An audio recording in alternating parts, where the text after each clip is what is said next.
Assalamualaikum warahmatullahi wabarakatuh. Sahabat-sahabat, pada kali ini kita akan berbicara tentang prinsip umum yang mempengaruhi metode pembelajaran ya. Mempengaruhi metode pembelajaran.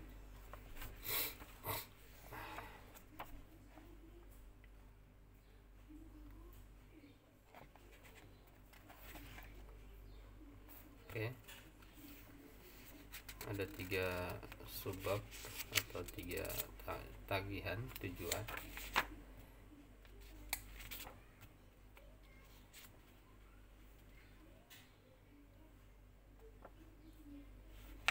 Faktor-faktor yang mempengaruhi, pertama faktor-faktor yang mempengaruhi proses pembelajaran ya.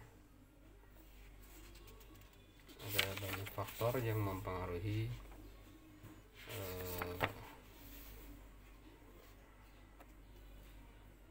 proses dan hasil belajar bahasa Arab ya.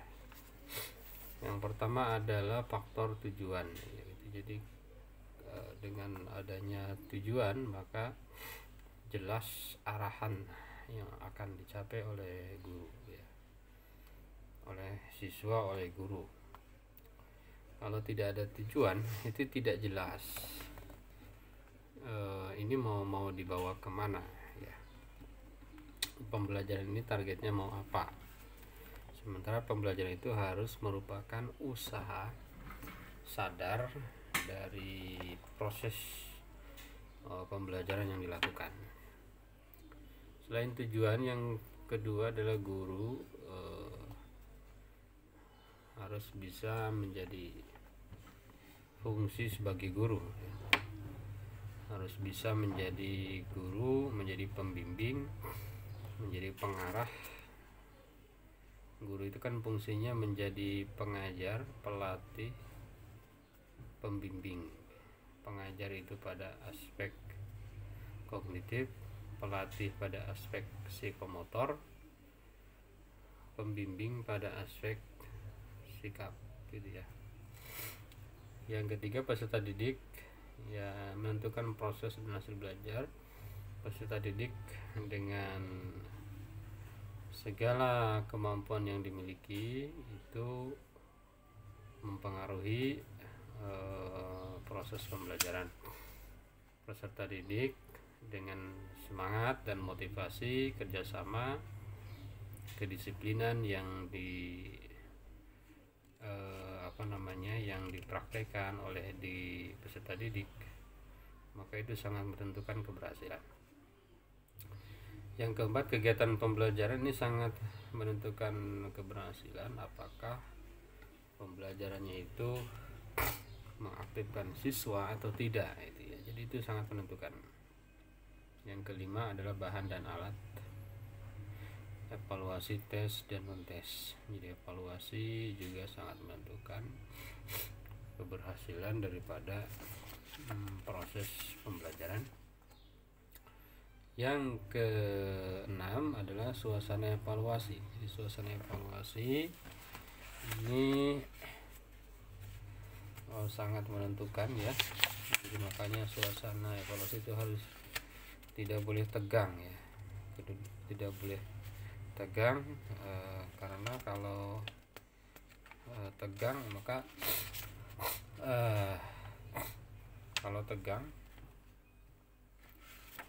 tidak akan mencapai hasil sesuai yang diinginkan gitu ya.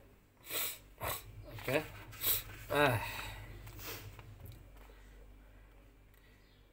Sebab kedua, target kita adalah perlunya motivasi dan tujuan pembelajaran. Jadi motivasi itu sangat penting dalam pembelajaran ya. Motivasi baik ekstrinsik maupun intrinsik gitu ya.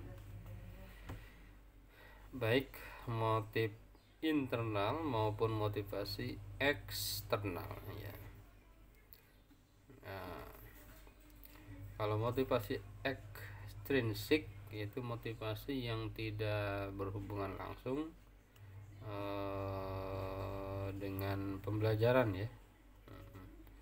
Misalnya ingin naik kelas gitu ya, itu ekstrinsik. Kalau intrinsik itu adalah motivasi yang misalnya belajar bahasa Arab ingin memahami Quran, itu kan langsung motivasinya langsung ya, ada hubungan langsung antara bahasa Arab dengan membaca Quran. Ada motivasi internal ya, motivasi yang hadir dari dalam diri siswa ya, motivasi yang hadir dari semangat dianya, motivasi yang hadir dari hatinya gitu ya. Sementara ekstrinsik adalah motivasi yang hadir dari luar, dari guru, dari materi, dari sekolah, lingkungan, teman di kelas, itu namanya motivasi eksternal ya. Tanpa motivasi maka peserta didik tidak mungkin ya bisa belajar dengan baik. Oleh karena itu maka motivasi itu sangat penting sekali. Ada beberapa langkah yang bisa dilakukan untuk memotivasi siswa oleh guru ya. Artinya kan eksternal ini ya. Iya, motivasi yang bukan eksternal, jadi ya eksternal nih motivasinya. Yang pertama, guru bisa menggunakan media dan metode yang bervariasi, menggunakan platform yang bervariasi, menggunakan cara langkah-langkah yang bervariasi gitu ya, memilih bahan yang menarik dan dibutuhkan oleh siswa. Kalau usia SD itu menggunakan ini warna-warni ya, warna-warni dalam bukunya. Ini memang agak PR nih bahasa Arab, ini bukunya kurang warna-warni ya, kecuali penerbit yang menengah yang untuk spek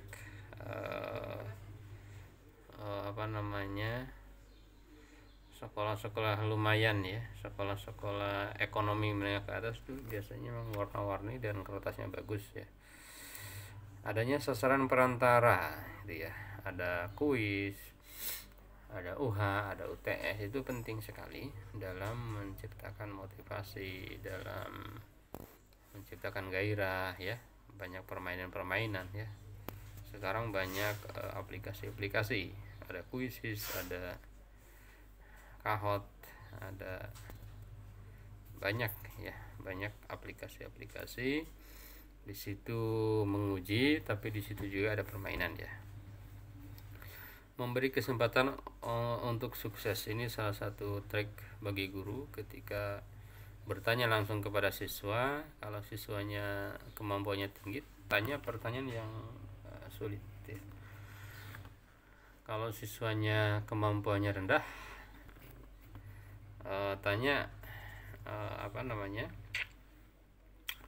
jangan tanya yang sulit, biar dia merasa wah bisa juga ya gitu ya. Suasana belajar yang hangat ya, hangat, persahabatan, humor, pengakuan terhadap siswa, tidak menggunakan kata-kata celaan gitu ya, kata-kata yang baik. Terus kalau bisa guru itu harus hafal nama setiap siswa.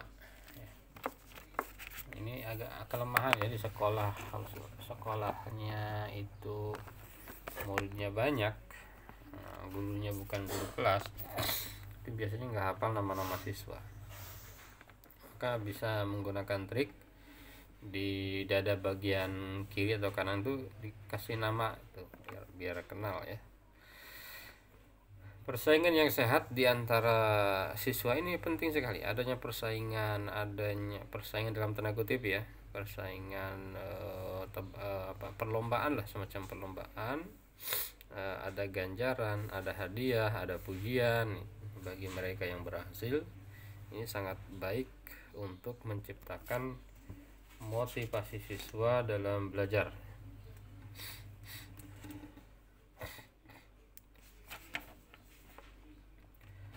Oke, kemudian target selanjutnya adalah perlunya guru memahami perbedaan individu dan potensi cara belajar siswa. Nah, guru itu harus paham betul perbedaan individu ya. Guru yang kenal dengan keragaman siswanya itulah yang akan berhasil melakukan pembelajaran gitu ya. Jadi kalau dia tahu keragaman siswa, tahu keragaman setiap siswa dalam berbagai hal ya, dalam motivasinya, dalam latar belakang, termasuk mungkin pribadi siswa, dia ya akan bisa lebih sukses dalam melaksanakan pembelajaran. Makanya ya bisa dilakukan survei ya gitu ya, survei ya, biar tahu keinginan mereka atau minat mereka masing-masing seperti apa, agar pelaksanaan klasikal bisa maksimal ya. Maka karena tadi perbedaan individu itu udah pasti ya, dan potensinya itu pasti beragam, maka guru melakukan langkah-langkah. Di antaranya adalah 1. Melakukan variasi metode dan strategi. Jangan menggunakan satu metode, satu strategi saja, tapi gunakan variasi-variasi ya, variasi-variasi agar semua siswa tersentuh ya. Kan kalau dari gaya belajar ada auditory, ada yang senang mendengar, ada yang senang melihat, ada yang senang dengan gerak.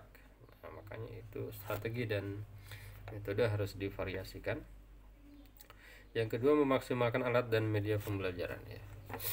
Alat dan media, apalagi bahasa Arab ini, alat dan media itu perbanyak audio video ya.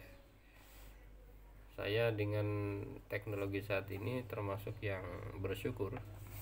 Artinya bahasa Arab itu masa depannya cerah. Kalau dulu kan sulit, audio video itu sulit. Kalau sekarang audio video itu mudah. Audio kalau ingin orang Arab asli tinggal download, edit lagi ya.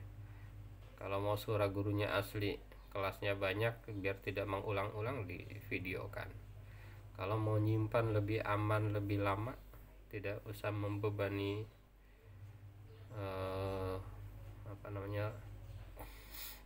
tidak usah membebani memori yang ada di HP ya.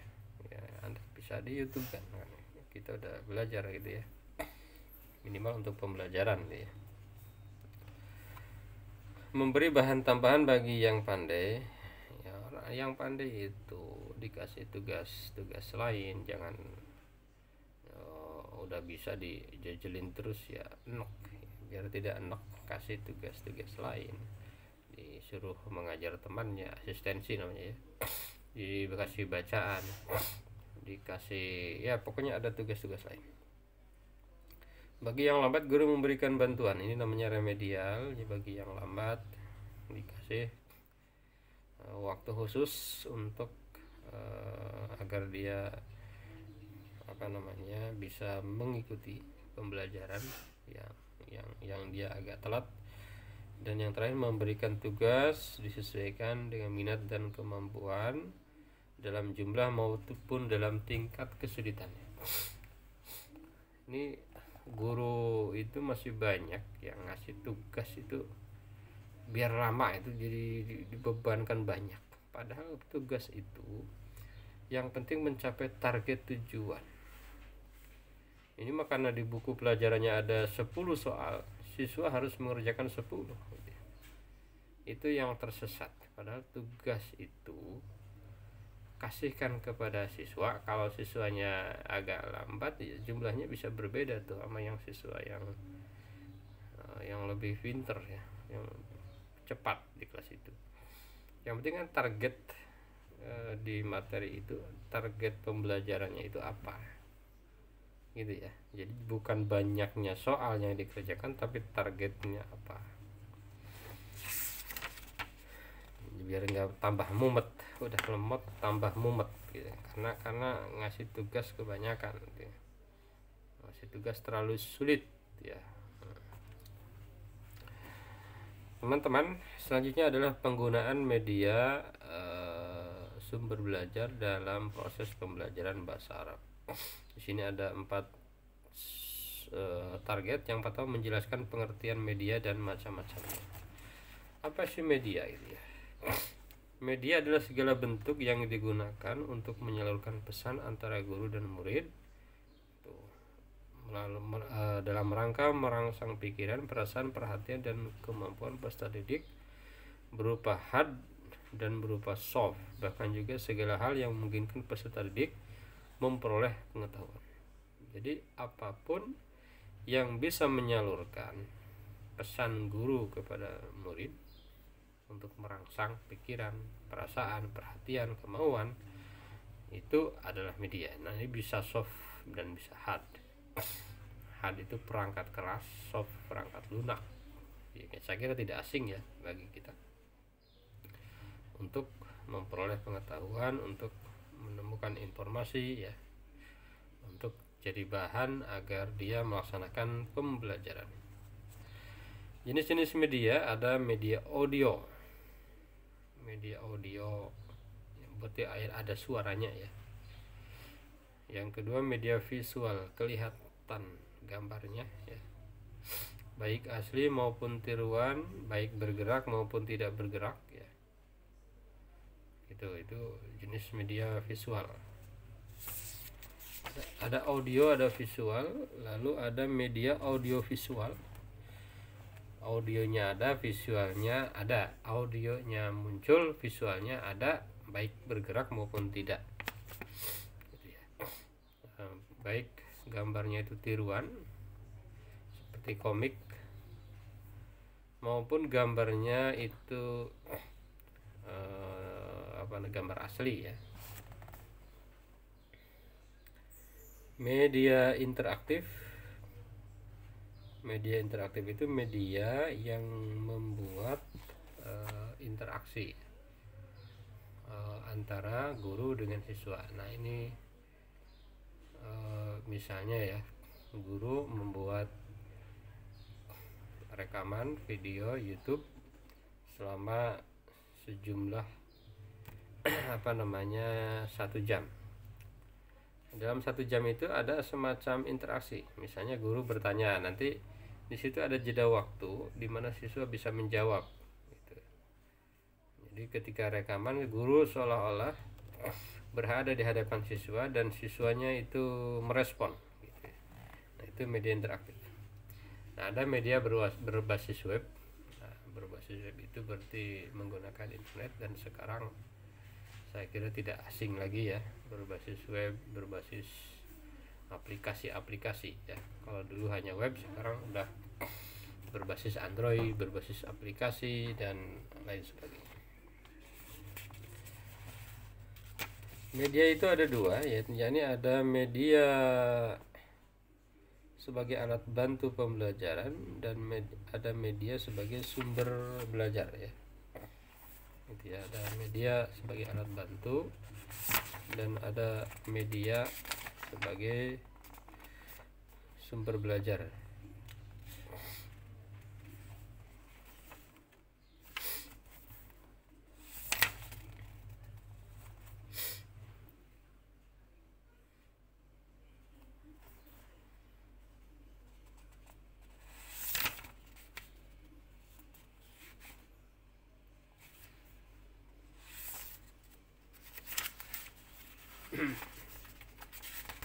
Yang belum ada yang kelewat ya, ini ada segitiga Edgar Dell ya. Edgar Dell ya, sebelum itu ada segitiga Edgar Dell. Di sini dinyatakan bahwa kenapa harus ada media, karena semakin ada media maka semakin bagus. Kalau ngajar Anda verbal itu yang ditangkap itu kecil sekali ya. Verbal itu ceramah itu yang ditangkap sedikit sekali ya. Tapi kalau Anda pengalaman langsung, maka itu yang paling bagus lah. Gampangnya aja lah, kalau Anda belajar umroh tapi dengerin ceramah itu lupa terus. Tapi kalau Anda umroh langsung ke sana itu hafal langsung ya. Oke, media selanjutnya adalah media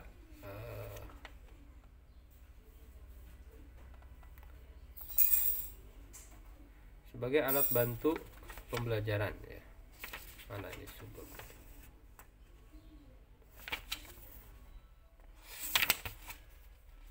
Oke.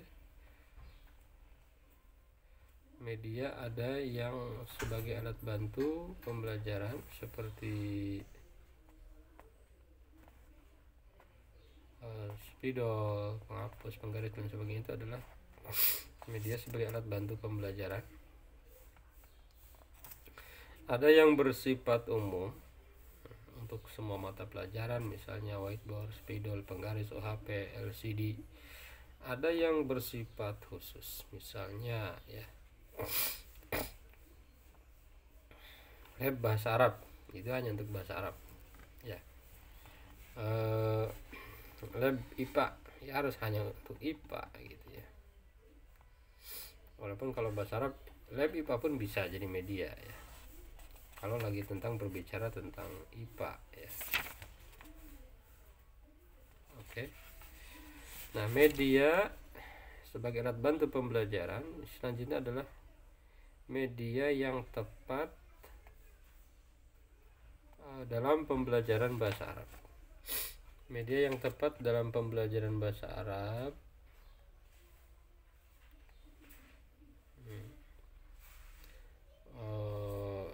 bisa kita pilih ya. Yang tepat itu artinya yang paling memberhasilkan ya. Ada yang paling mudah ya, paling mudah penggunaan sampai dengan yang paling sulit. Cari media yang paling mudah tapi yang paling memberhasilkan, yang paling murah ya tapi yang paling memberhasilkan gitu ya.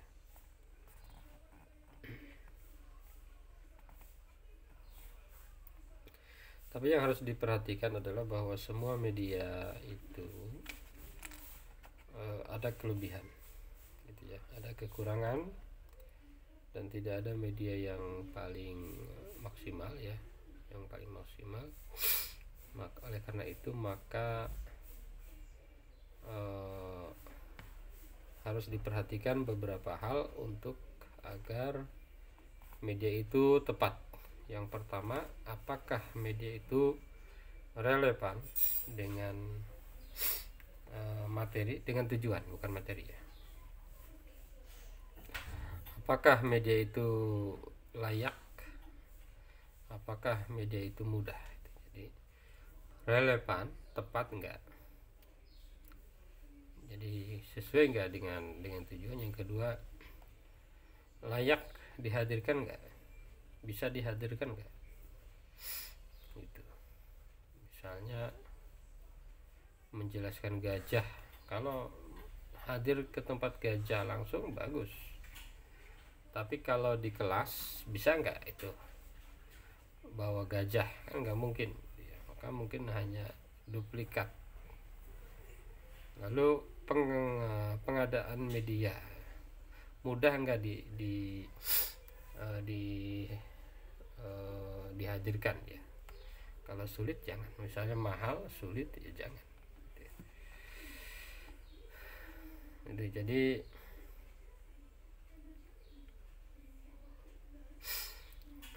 lebih rincinya lagi ya, media pembelajaran itu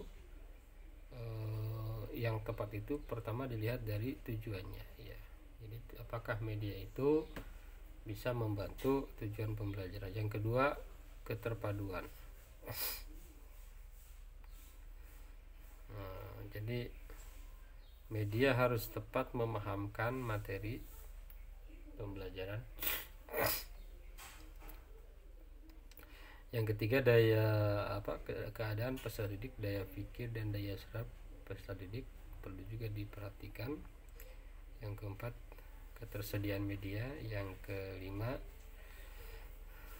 mutu teknis ya, jadi media itu bisa dipastikan kejelasan dan kualitas daripada media itu, dan yang terakhir tentunya biaya, apalagi di kita ya, di negara yang tidak terlalu kaya, maka seringkali problem biaya menjadi masalah ya.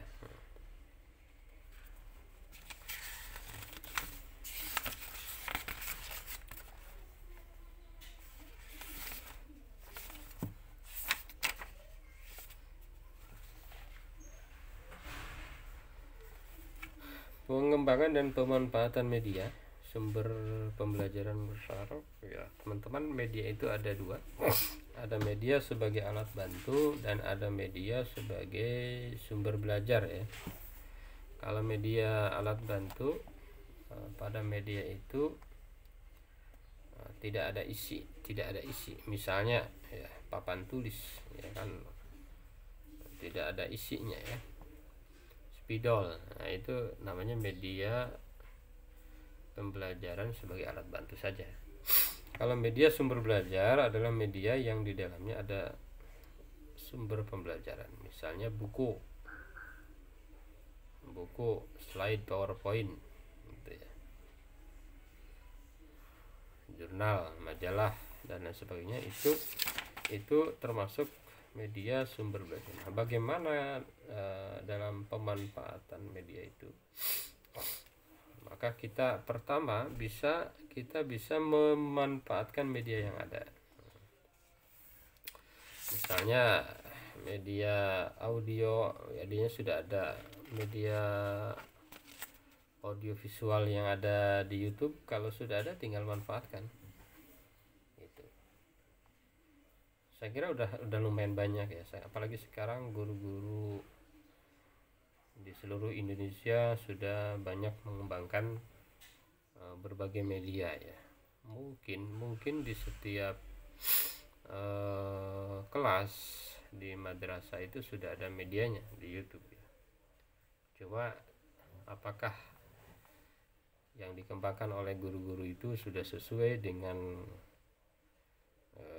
kita ya. Kalau sudah sesuai, silahkan tinggal pakai. Atau kalau kepepet, tidak ada waktu untuk mengembangkan media, tidak ada alat untuk mengembangkan media, ya tinggal pakai. Kalau itu tidak dirasa kurang bagus, kurang tepat, maka kita bisa mengembangkan media sendiri. Saya kira sekarang tidak terlalu sulit. Saya ikut beberapa grup WA Asosiasi Guru dan Dosen Bahasa Arab itu.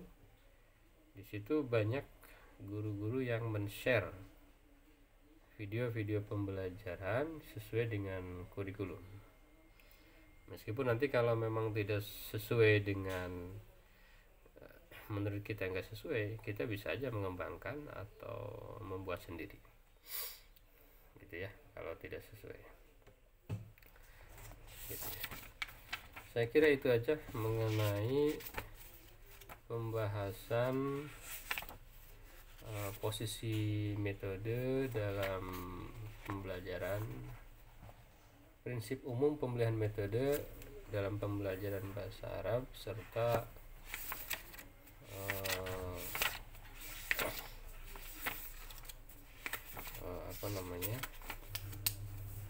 penggunaan metode sumber belajar dalam pembelajaran bahasa Arab.